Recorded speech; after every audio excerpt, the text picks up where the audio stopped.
কেন তিনি দেশে আসছেন? ওটাই বলছি। এখন তিনি বাংলাদেশে আসার সঙ্গে সঙ্গে মানে বিএনপির মধ্যে যে প্রাণ সঞ্চারিত হবে,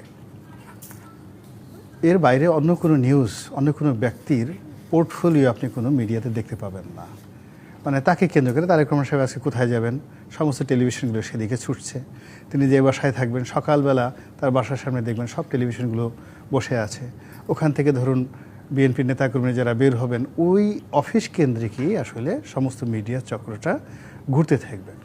এবং আমাদের সামাজিক মাধ্যমে এবং গণমাধ্যমের খবরের উপরে কিন্তু যেটা সালাউদ্দিন সাহেব বলছেন যে নির্বাচনের অর্ধেক, মানে ওটাই আসলে প্রচার, ওটাই আসলে প্রসার।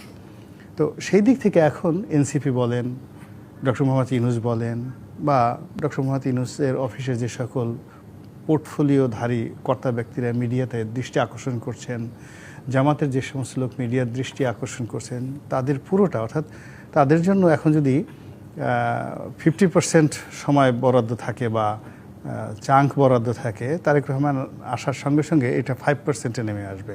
45% চাঙ্কটা পুরো তারেক রহমানের দিকে চলে যাবে। এই গেল একটা পরিবর্তন, এতে কোনো রকম সন্দেহ নাই। সাউন্ডে বিএনপির যে স্লোগান হবে, তারেক রহমানকে নিয়ে যে স্লোগান হবে, রাস্তাঘাটে তাকে নিয়ে যে প্ল্যাকার্ড হবে, এবং বিভিন্ন মনোনয়ন প্রত্যাশী, সেটা ইউনিয়ন পরিষদের চেয়ারম্যান থেকে শুরু করে পৌরসভার মেয়র, এমপি, তারা তাদের নিজেদের প্রয়োজনে নিজেদের টাকায় গ্রাম থেকে লোকজন এনে তারেক রহমানের ছবি সহ গেঞ্জি পরিয়ে, তারপরে শেষে পোস্টার ব্যানার দিয়ে একেবারে টেকনাফ থেকে তেঁতুলিয়া পর্যন্ত যে নৃত্য শুরু করবে, সেখানে আল্লাহর আইন আর সৎ লোকের শাসন যে তখন কোথায় থাকবে, এটা নিয়ে আমার যথেষ্ট সন্দেহ আছে।